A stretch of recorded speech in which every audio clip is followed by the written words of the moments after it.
Ready? Okay, hi everybody. This Shabbos is auspicious Shabbos. Every Shabbos is auspicious, but especially this one, since the Shabbos before Tisha B'Av.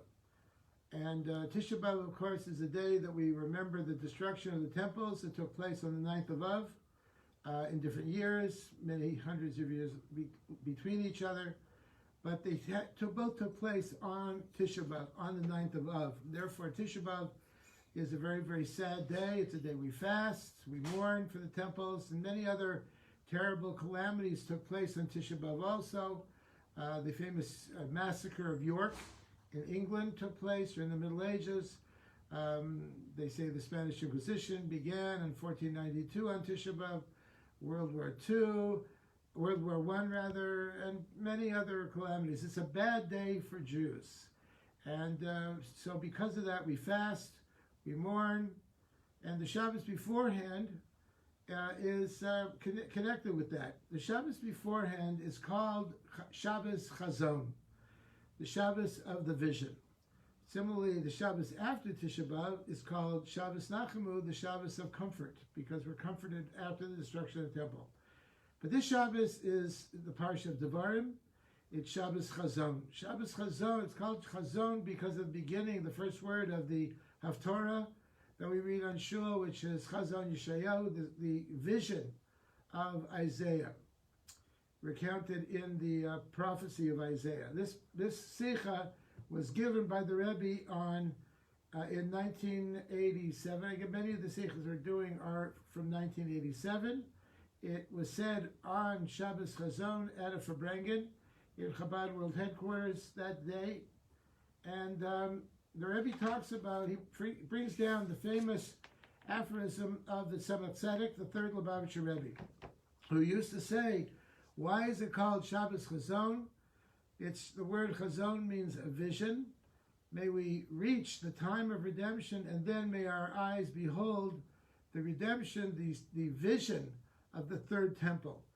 And it's based on a saying by Rabbi Moishe Leider that on Shabbos Chazon, each and every Jew, and he uses that expression, each and every Jew is shown a vision of the third temple. Now we know there were two temples. Where's the third temple? The third temple is in heaven. So the famous chassid, Rabbi Hillel Paritcher, wrote that it has been taught in the name of Rabbi Levi Yitzchak of Berditchev, the rabbi of Berditchev. Shabbos Chazon is a day of vision, when each and everyone is shown the future temple from a distance. What does that mean? So the Berditchever explains it this way in a parable. He says there was once a man who had a son who he loved very, very much. So he had a very expensive suit made for this son. And it was a beautiful, beautiful suit. And he gave it to his son lovingly. But unfortunately, the son was not very responsible. And the son did not treat this suit very nicely. And it ended up being torn to shreds. Well, what did this father do? He made another suit. I say he made another son. Maybe he should have. He made another suit. And this suit also was as beautiful as the first suit. And he gave it to his son. And again, his son didn't treat the suit very nicely. And he destroyed it and he ripped it again. So it could not be used anymore. So the father saw what the son had done to both suits. The father loved his son very much. What he did was he had another suit, a third suit, made for his son. But this time, he didn't give it to his son. This time, he showed it to his son only on special occasions, that his son should see this beautiful, beautiful suit and be aroused to a spirit of repentance for his misdeeds in the past. And the father would say, you see, son, eventually when you deserve it, I'm going to give you this third suit, and you're going to have it. So in the same way, God gave us two beautiful temples, but unfortunately we had them destroyed because of our misdeeds.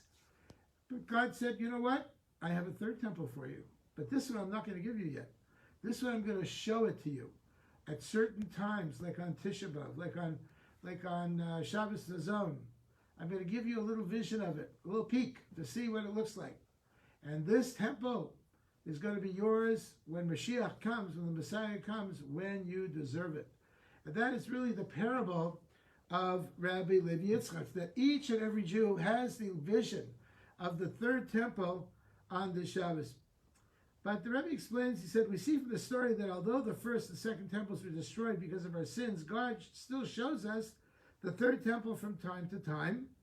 This prophetic vision should influence the Jewish people to act properly and to conduct themselves properly in the proper way, so that, God willing, the third temple will actually be built. But we have to ask a question on this, the Rebbe says. It's all good and well. Very nice. But actually, do we really see the temple? Do we really see the third temple? Not really. We really don't. Where is it? Come to Shul on Shabbos. If any of you see the temple on Shabbos, please let me know, because I'd like to know about that. To be honest, it's unlikely, really, that we are going to see the temple. So what is that vision? What is Rabbi Levi Yitzchak talking about? Not only that, but maybe there might be some special, unique people, some tzaddikim, who will see it. Maybe the Rebbe saw it. I don't know. Maybe there's some very, very holy among us who will see that temple. But Rabbi Levi Yitzchak says, each and every one of us will see that temple. Not just the tzaddikim, not just the great Gedolei Hador, the great rabbis of our generation, but you and I and everyone, the most upstanding and probably the most wicked, all see the temple at this time. What is going on over here? So he says there are certainly chosen people who see it, but by and large, each and every one of us, I don't think so. So he tries to give an answer.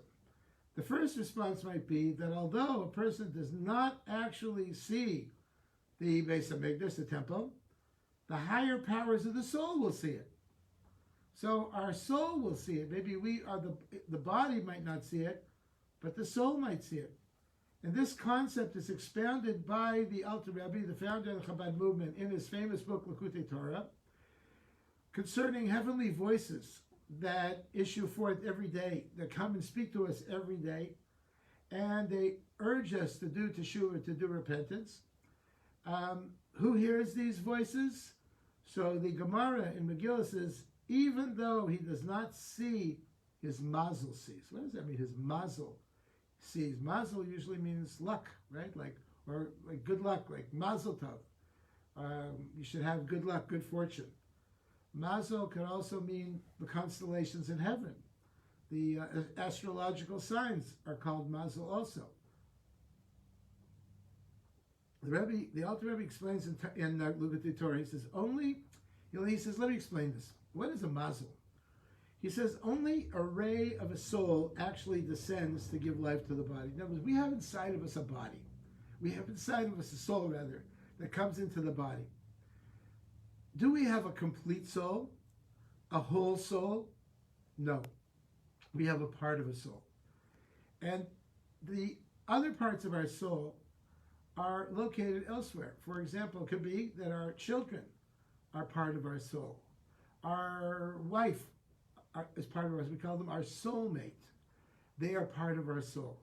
But in addition to that, the majority of the soul, the great part of the soul, actually is not in the body at all. It remains on a higher spiritual plane and actually does not come down into the world. And this essential part of the soul, the soul essence power, is called in Hasidic philosophy and Kabbalah by the term mazel. It's called mazel, which is the source of the soul. And what comes down into our physical body is only a trickle-down remnant part of this essential mazel that exists above. Now this mazel hears and sees the heavenly voices, and for this reason, the soul is encompassed in the body. It feels and signals it. Now, the mazel sees the soul. But what good does that do us? I want to see the soul. It sees this temple. I want to see the temple. What good is it if the part of my soul that is not even felt by me so much, it's not even in my body so much, it's up in heaven someplace, that should see it? hey, I want to see it also. And if the mazel is going to be the only part that sees it, how is that going to spur me on to do teshuvah? How is that going to happen? How is that going to happen? And the example of Rabbi Levi Yitzchak, his parable, how is that going to encourage the son to repent and to act better? If only a part of his soul that he doesn't even really connect with, it's so high above him, is the only part that sees that temple. What good is it going to do us at all? So the answer that is given, that he gives, is even though the mazel hears this special celestial pronouncement, it sends a message down to the part of the soul down below in the body. And the ray of the soul, the little part of the soul that comes into the body, feels it and realizes that he must mend his ways. So a part of the soul that comes down, the radiation, the illumination of the soul from in the body actually does feel it to a certain degree. And this is something that in many respects we have no control over. It'll happen, we feel it, and we experience it. Maybe not to the extent of the soul up above, the level of mazel of the soul, but certainly to an extent we all feel it. Everyone feels it. And this is the etzem hadekuda, the essential point of godliness that's found in each and every Jew. In Yiddish, there's an expression, the pintele yid. The word pintele means a dot, like a point. Yid means a Jew. That every single Jew has inside of them a point of godliness found inside of each and every one of us. We have the godly soul as well as an animal soul. And everybody has it. We all have it. From the most righteous to the most wicked. We all have it inside of us. On the Seder night, we refer to the wise, the wicked, the simple, and the one who doesn't know how to ask as part of the Seder. Indeed, the wicked son, even though he's wicked, he's still there. He still attends the Seder. And the Seder talks to him or her, just as it does the wise son. The wicked son is still present. And the wicked son still asks and talks. And the wicked son still has the obligations of drinking 4 cups of wine and eating matzah and maror and all of these things. The wicked son always has these obligations as well. So you might explain, why? What's the whole point of it? They're wicked. They're not interested. Well, the fact is that they're there anyways, and even though they may be wicked, they're still a Jew, because they have inside of them this pintele, this essential quality of Jewishness inside of them. Many years ago, I was contacted by a very leading journalist in Los Angeles, who was very, very well known in New York, in Los Angeles. He wrote for several prominent Jewish newspapers, among them the Jewish Journal, and he was known to be a very great opponent of Orthodox Judaism. Whenever any opportunity he had, he was opposed, and especially Chabad. He hated Chabad. Out of the blue, I got a call from him. I sort of knew a friend of his. He called me, and he said to me, Rabbi Leider, I don't know if you know who I am. I said, I do know who you are. He said, I have a problem. I have a daughter who went to San Diego State University. You know, I live in San Diego, and I was on campus at the time. I was the campus rabbi. And I have a daughter who was a student at San Diego State, and she has subsequently left San Diego State and joined a group of punk rockers who live towards downtown. Now, punk rock is a very weird type of lifestyle. And he's very concerned because his daughter was into music, she was a good student, and somehow this group got a hold of her, and they lured her into this cult. He asked me, can you possibly go there and try to convince her to leave them and to talk to her? Can you imagine? We generally call this chutzpah, but a job is a job, and a Jew is a Jew, and we need to contact her and see. So I got her address, and I went down there, And I knocked on the door and knocked and knocked, and no one answered. So a week later, I went back. A different time. I knocked at the door. This time someone answered. They buzzed me in. And I went inside, and what I saw there was a stairway as you walked into the door. It was an old house. There was a stairway going up, and on the walls of the stairway were the craziest, the wildest pictures you ever saw. Just wild pictures, and pictures of Adolf Hitler, and pictures of weird people and craziness. And yeah, I thought I was in a different world. I walked up the stairs, and they said, what do you want? And I said, I need to speak to this girl. And is she here? They said, well, I'll see if she's here. So he came back, and he said, she doesn't really want to see you. I told her, I'm the rabbi. She doesn't really want to see you. I said, let me talk to her. And I yelled behind the bedroom door, hello, it's Rabbi Leider. I want to talk to you. Now, I knew this girl from San Diego State when I was in campus. I saw her from time to time. She knew who I was. I knew who she was. And she called me and said, okay, I'll be out in a minute. So a few minutes later, she came out, dressed in a bathrobe. She had been in bed. With whom, I don't know. But she was in a bathrobe. And she saw me, and she was surprised. We sat down and we talked, and I noticed, interestingly, on the windowsill of the kitchen, when I passed the kitchen to sit down and talk with her in the living room, I noticed that there were all kinds of crazy things on the windowsill, maybe some drugs, some marijuana, whatever it may be. Wasn't legal then. And I noticed a little Chanukiah, a little menorah. That was Hanukkah time. I saw a little menorah with a box of candles right next to it on the windowsill. I thought, she may be involved with this cult, but this girl still knows she's Jewish. I sat down with her, and I said to her, look, what are you doing over here? Your parents love you very much, and they really want you to come home. And look, you've given up your music, and you've given up your Jewish background and everything. Come on. And I spoke to her for quite a while, and I said to her, how about it? Why don't you go home? It's, December already. Go home. And she said she would. I asked her maybe she would go to one of the yeshiva programs that offered during the summer as well, which would be a good idea. We have a program called Beis Chana in Minnesota. I said to her she goes there. And she promised me she would. I left on good terms, and I went home. A week or two later, I get a call from her father. Wanted to thank me. Indeed, that week, she did go home.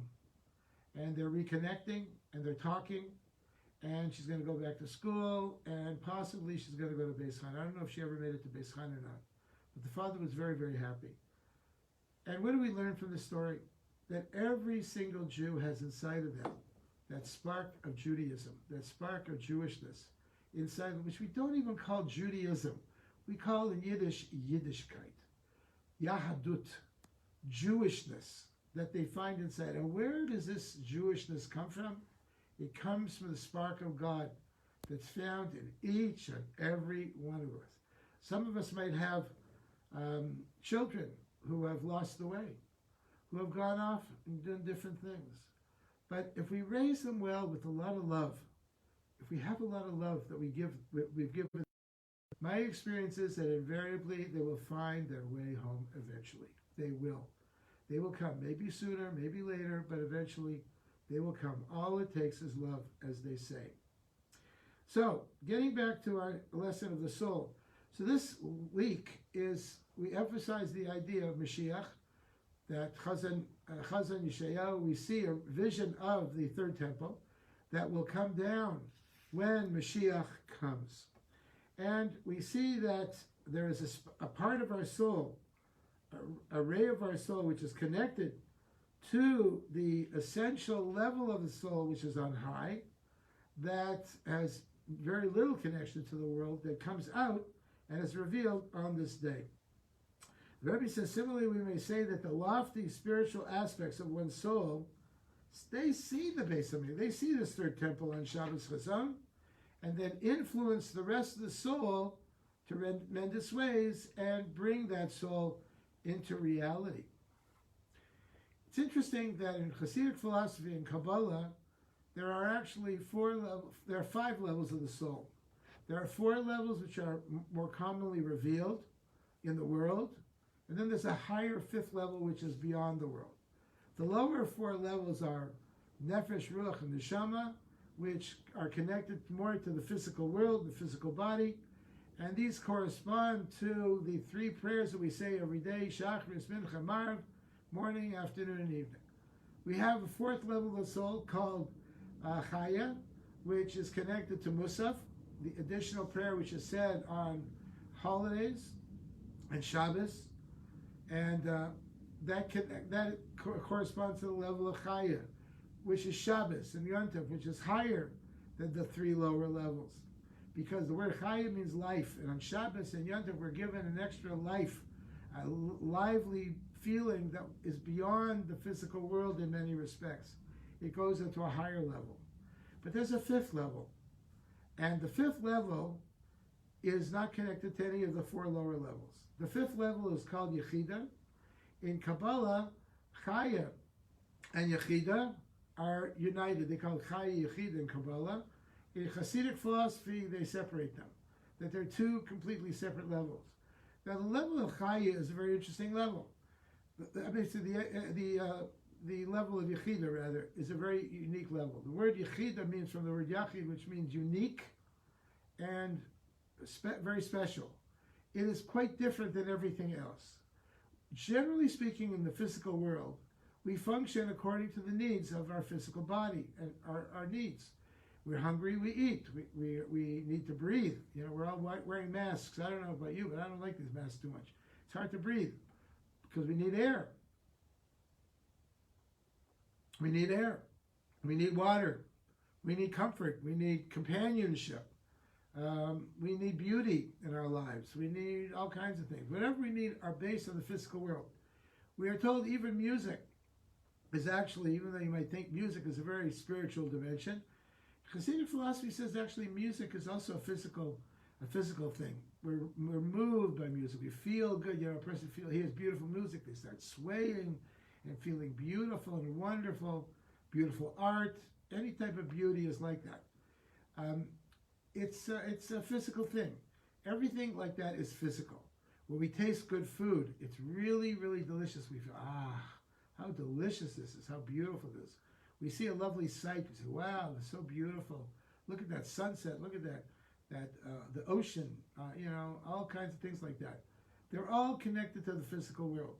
Even Chaya, to a certain degree, is connected to the physical world. On Shabbos, we have lovely meals, we rest, we enjoy ourselves. All of our work is done already. We can enjoy it. Very, very, in many respects, even Shabbos, which is the holiest, such a holy day, is still very physical. Even Yom Kippur, we eat a beautiful meal before Yom Kippur, after Yom Kippur. We dress up, we look our finest and our best, we sing a lot, and these things are actually very physical.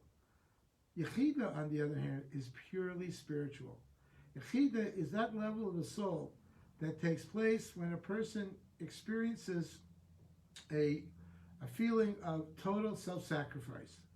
When we do something, not because the body feels good about it or the body needs it, but simply because it is the right thing to do. A few examples of that were when we give up our life to be a Jew. When someone says, I will kill you, or if you don't worship this idol, unless you give up your religion. And a person dies, or a person is harmed or tortured, like in the times of the Inquisition, things like that. This is a level of what's called Mesirat Nefesh, self-sacrifice, and this only comes out during the times of Yechida. Yechida comes out when we do that. Another time that Yechida comes out is on Yom Kippur, especially at the end of Yom Kippur. You know that on Shabbos and Yom Tov, as I mentioned, we have 4 prayers, Shacharis, Mincha, Marv, and Musaf. But on Yom Kippur alone, we have a 5th prayer, and that's Nila. Nila. And Nila is the last prayer of the day. We say Nila just before the fast concludes. We have been fasting already for 24 hours.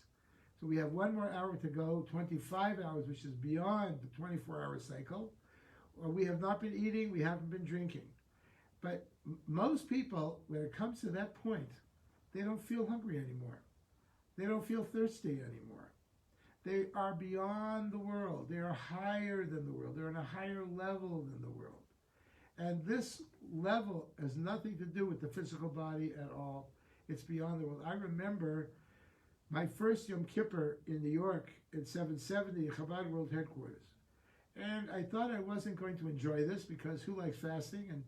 And there's going to be thousands and thousands of people. And I was a yeshiva student, so I didn't have any money, and I couldn't afford a seat. There weren't too many seats to begin with. They were mostly for the married men. So I ended up, if you can imagine it, standing for the entire Yom Kippur, night and day, standing for all the prayers. And this is quite exhausting. But you look around you, and I saw in front of me all these men, these married men with white kittles, with white robes, as is customary on Yom Kippur. And above me, all the way in the front, was the Lubavitcher Rebbe himself, Rabbi Schneerson, who was also dressed in a white robe, a white kittel. And the swaying and the singing, and it was hypnotic. It was remarkable. It was just the most beautiful experience I ever had in my life. And then at the very end of Yom Kippur, after we blow the shofar, right at that very, very end, at the very, very end, we have a custom that we sing a song called Napoleon's March, which is a song of liberation that Napoleon's troops sang when they conquered the various lands. And it became a Chabad song because the Alter Rebbe was opposed to Napoleon, and he wanted to show that Napoleon's idea of freedom is different than our idea of freedom.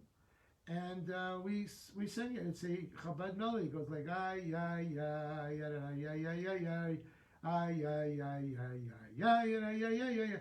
Anyhow, they started singing the song, and everyone, the place went wild. Thousands, they say 4,000 or 5,000 people in this huge hall. And the Rebbe then got up.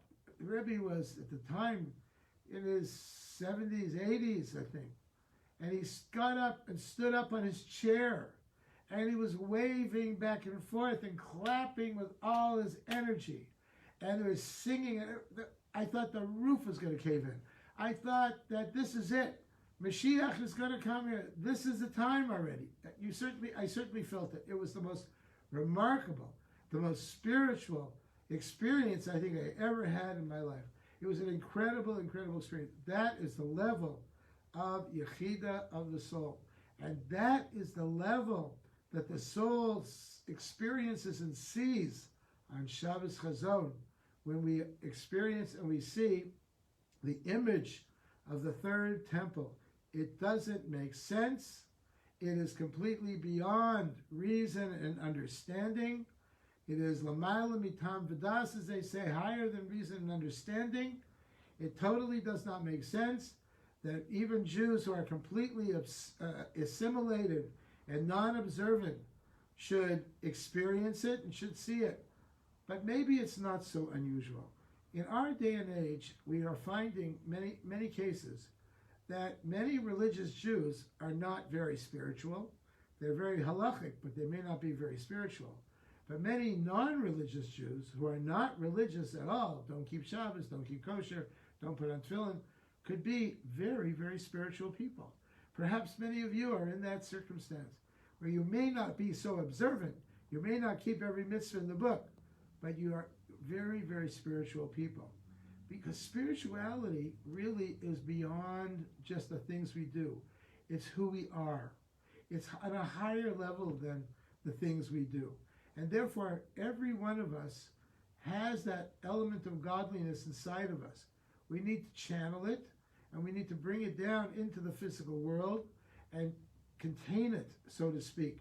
In Hasidic philosophy, this is called or and kalim, light and vessels. Light means spiritual light that comes from God. Vessels mean the physical world that we live in, our body and all of those physical things that we work with. The light comes down from God. And it comes into the physical world as God wants it, as we said here. This ray of light comes down into the physical world. And it comes into physical objects. And it's up to us to take those physical objects and bring out the spiritual godliness, the spiritual light, the spiritual energy that's found in each and every one of these objects. We take a table. A table's a table. It's made out of wood, made out of basic materials. And we could use this table to eat on. We could say a blessing on this table. We could use this table to learn Torah, as we're doing now, on. Or we could use this table to plan a robbery or to plan some kind of killing somebody or something like that. All depends on how we use the table. The table has a spiritual energy inside of it, and we need to elevate that table to raise it up. Now, you don't need to be an Orthodox Jew in order to experience that, to feel that. So many people tell me, may not be religious, but I'm very spiritual. And I believe them. I really believe that spirituality is something which is found in each and every one of us. I remember years ago, Rabbi Shlomo Carlebach, the famous singer, came to speak to our school, to our yeshiva, and he told us that one thing that really disturbed him and bothered him was that Orthodox Jews tend to be more halachic. They tend to follow more what the basic laws are, and really the spirituality, the godliness, is in many cases missing. This corresponds to a saying of Rabbi Menachem Mendel of Kotz, the famous Kotzker Rebbe, who was one of the founders of the Polish Hasidic dynasties, of which the Gur Hasidim are probably the largest group today. And the Kotzker used to say that many of us follow the Shulchan Aruch, the Code of Jewish Law. He said, but I don't do what the Shulchan Aruch says, I do what God wants. I follow God. I follow Hashem. And indeed, that is the level that we need to be at. We need to be at that higher spiritual level. And everybody can feel that. You don't need to be strictly Orthodox to do it. But that light comes into the vessel, which is our body, the physical world. And according to the nature of the vessel, that's how the light is seen and is experienced. For example, water. Does water have a color? No, water has no color. But if you put the water into a blue container, the water will appear blue. If you put it into a round container, it'll appear round. But water has no color.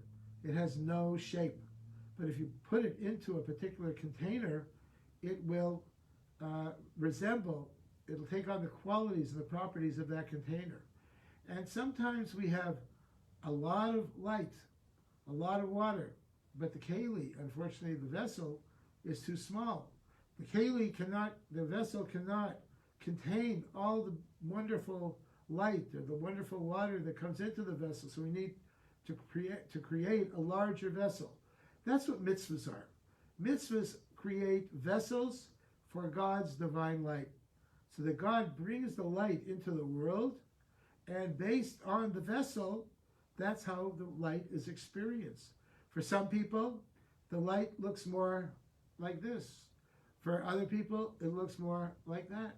Light, this godly light, can be experienced in many different ways. And therefore, there are many different Jews who experience godliness in different ways. There are Sephardic Jews, Ashkenazic Jews, Hasidic Jews. There are more religious, less religious. Everyone has their own ways of doing it. There are some people who are more musical and who express their spirituality more through music or through poetry or through acts of charity or through prayer or through Torah study.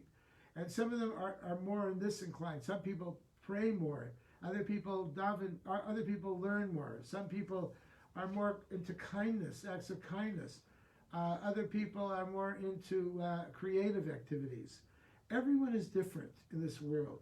And that the reason is not because the light, the spiritual light, is different. No, the spiritual light all comes from God. But it's filtered through various vessels. And the vessels determine how the light will be exposed. I'll give you another example of this. I meet Christians who say to me, God spoke to me. and God told me to be a Christian. So how do you explain that? How do you answer that? Hey, I'm a Jew. I don't believe in Christianity. I don't believe Christianity is the true religion, obviously, or else I would be following it. So what do I say to them? I say to them, listen, we all have godliness coming into us. God comes into every one of us.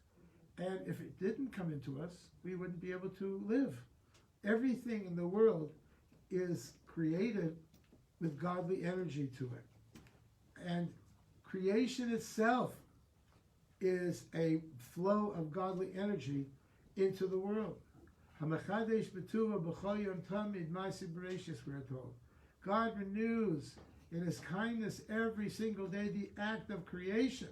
It exists and continues each and every day, and according to Chassidus, each and every moment, b'chol rega, b'chol rega, every single moment, the act of creation exists. So God brings this spiritual energy into us. It's up to us, however, the nature of the vessel, to determine how that spiritual energy is going to be revealed. So for me, it looks like a Chabadnik. For a Christian, it looks lahavdil like a Christian. If a Christian has a Christian body, and this is their ways, and this is how they see life, and things like that, this godly energy is going to express itself in a Christian way, or a Muslim way, or anything. And I am assuming that these people are sincere and truthful, which I think they are, but the godly energy that comes inside of them is a reflection of the vessel that they have, and how this vessel is that's the way that the godly energy will reflect itself. So we are talking about this third temple that comes down into the physical world, and we are able to see that temple. Some of us see more of it. Some of us see less of it. Some of us in the physical world don't see any of it at all. But in our higher level, we all see it, and we all experience it. And eventually, virtually all of us come back to it. And we all express ourselves, so many times, dealing with people who have lost the way in terms of Judaism, who are perhaps either raised in a non-observant family, or who rebelled against Judaism. Maybe they had teachers that were not very good teachers, and they had bad experiences, or they were being forced to observe when they really didn't want to, or things like that. Very often they come back. As I said before, they do come back to it. Why? Because of the Pintaliad, because of the essential level of godliness that's found inside of each and every one of us. Rebbe continues, he says, let's consider for a moment another thought. There's a popular question on the mitzvah of loving God. How can you command someone to love God? You can order someone to do something, but feelings cannot be dictated. The same is true for observance of mitzvahs. Can you force somebody to keep Shabbos? Maybe if they're 3 years old, you can. But if someone is an adult, you can't convince. You can't force anybody, nor should you force anybody to do it. It has to come from within them. You can order somebody to do something, but you can't make them feel it. You can't make them love God. You can't make them love Shabbos or love Torah. You can't make them do that. They have to come to that on their own. So the Rebbe says the answer is, of course, that the command is to meditate on those thoughts which engender love of God. If you think about these things and you read about these things, and since proper meditations will definitely and automatically evoke a heartfelt love, then you will absolutely love God. When I was in Chabad Yeshiva, we used to get up in the morning, say 7 o'clock, and we would study Hasidic philosophy, which talks about godliness, from 7:30 until 9 o'clock every morning. And then we would go to the mikveh, immerse ourselves, purify ourselves, and then we would pray. And we prayed a little later, but boy, was our prayer something. Was our prayer special. I never had such beautiful davening in my life. And then at the end of the day, we would learn Hasidus for another hour and a half at the end of the day, and made the end of our day and our dreams all that much sweeter, more beautiful, and more feeling. This is how you engender feelings. You engender feelings. Perhaps, typically, most of us can't see that temple. We can't understand it. We can't feel it. We can't see it. But if we prepare ourselves, if we learn, if we read, we meditate on godliness, on the greatness of God, the lowness of man, say shiflus ha'adam, gadlus ha'bari, the greatness of man, the greatness of God, the lowness of man, and how we are simply a pebble, a speck of dust on this beautiful world of ours, and how God is the ultimate creator and the ultimate director of how the world works. And we think about these things, and we think about how God created a remarkable, beautiful world, then very likely we will be able to get that vision of the third temple, and perhaps before we were never able to. We once had a gentleman, an older man, who became observant. And his first Yom Kippur, he came to shul, and I noticed that he spent the entire day praying in shul. This is a man who could hardly read Hebrew, but he came to shul hardly reading. By the end of Yom Kippur, I went up to him, and I said to him, I see that you're praying so beautifully. How did you come about? You must be hungry. You must be thirsty. You must be tired. How do you come about to do that? He said, this is the most beautiful Yom Kippur I ever had in my life. I've never experienced Yom Kippur like this before. Now I truly understand what Yom Kippur is all about and the intense spirituality of the day. He never understood it before. He never experienced it before because he never thought about it. He never really tried to experience it, to feel it before. Allowing ourselves to feel these things and to come to these things, we will come to a feeling of Judaism and come to a feeling of absolute love in God. Now, in this case, when you know that the source of our soul, the soul up above, this level of mazel, as we said, actually sees the third temple, you must then meditate on this fact and its implications. The resultant emotions and awakening will be very real and eternal, as if you had seen the temple with your own human eyes. Then you will actually be able to see it, and it'll come about that we will come to that experience. We will come to that feeling, and we never possibly ever had that feeling before, but it's inside of us. The fuel is inside of us, and all we need is for it to be lit. That's all we need. The Alter Rebbe, the founder of Chabad Mum, Rabbi Shneur Zalman, was asked once, what is a chassid? What is a chassid? And he answered, he said, a chassid is not something with a beard and payas and a long black coat and a round hat. No. A chassid is a lamplighter, he said. A lamplighter. Now, in the olden days, before we had electric lamps, they used to have lamps on the street that had fuel inside them, kerosene, neft, and they had a guy who had a long pole with a fire at the end of the pole. And he would go from lamp to lamp, and he would light each one of these lamps. He had the flame, and the lamps had the fuel. If the flame wasn't there, the fuel couldn't light. And if the fuel wasn't there, the lamp would have nothing, the fire would have nothing to kindle. You needed both of them.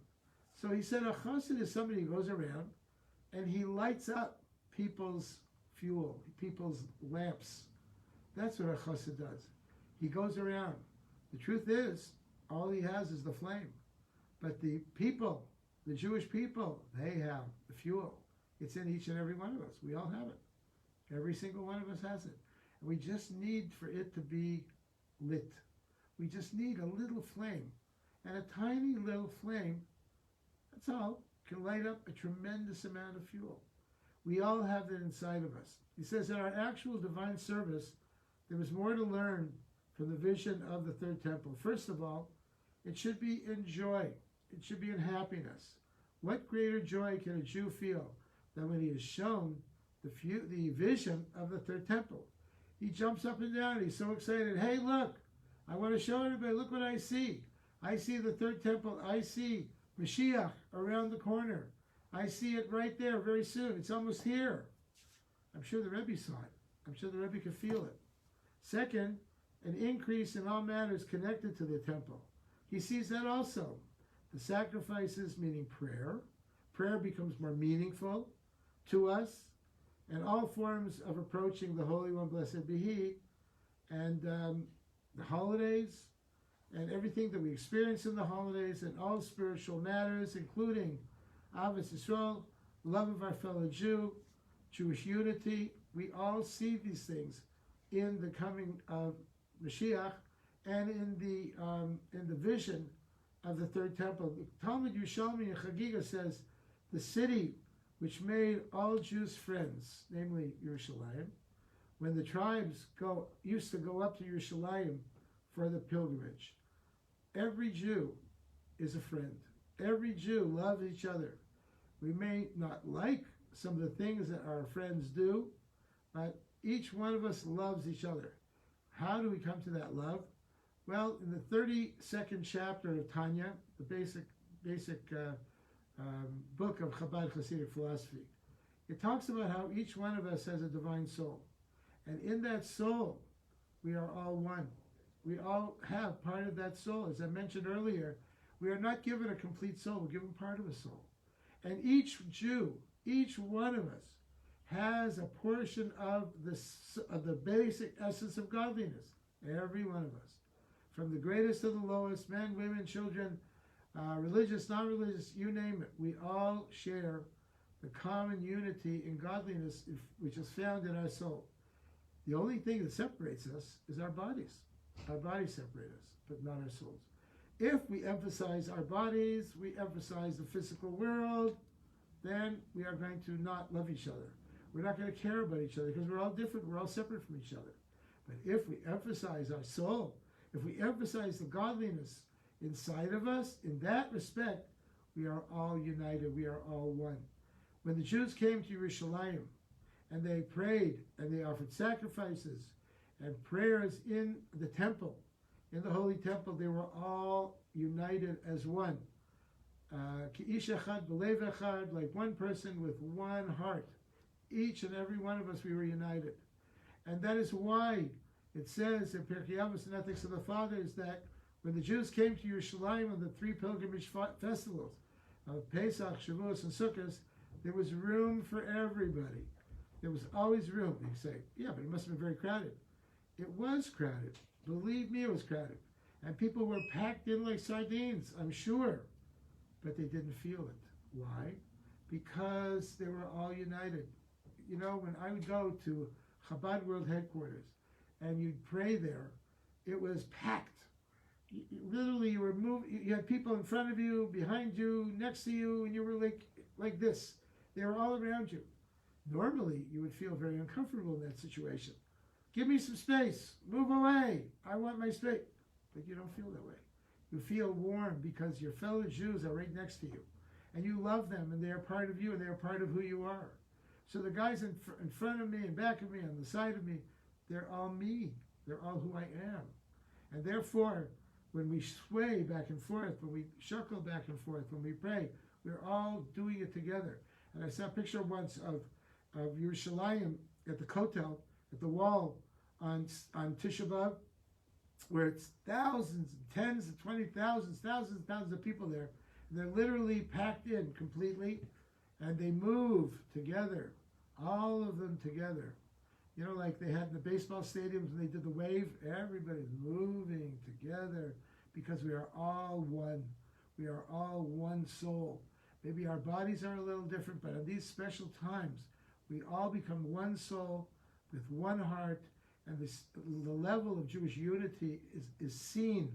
It's really, you see it with your own eyes, and that, my friends, is the vision of the Holy Temple, the third Beis HaMikdash, which will last forever, that will be initiated by Mashiach, Tzidkenu, by Mashiach himself, so that we will all come together during this holy, holy time, where there will be peace in the world, there will be love and unity in the world, there will be no more protests and no more fighting and no more racism and no more antagonisms and corruption or any of these things.